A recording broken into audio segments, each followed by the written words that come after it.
பொதுவாகவே அளவுக்கு மிஞ்சினால் அமிர்தமும் நஞ்சுன்னு சொல்லுவாங்க. அமிர்தமே நஞ்சாகும் போது மாத்திரைகள் நஞ்சாகாமல் இருக்குமா?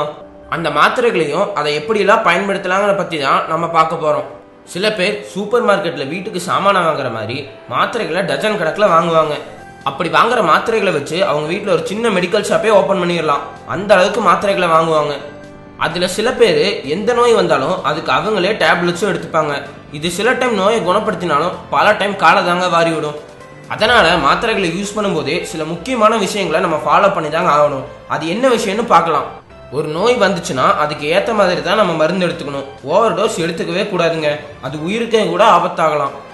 அப்புறம் நோய் சீக்கிரமாக சரியாகணும்னு தினமும் ஒரு டாக்டர்கிட்ட போகக்கூடாதுங்க. எந்த நோயாக இருந்தாலும் படிப்படியாக தான் சரியாகும்.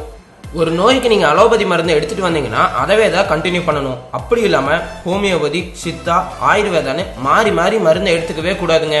அப்புறம் ஒருத்தருக்கு வாங்கிய மருந்தை இன்னொருத்தர் யூஸ் பண்ணவே கூடாதுங்க. நோய் ஒன்றா இருந்தாலும் நோயோட தன்மை ஒரு உடம்புக்கு வேற வேறையாக தான் இருக்கும்.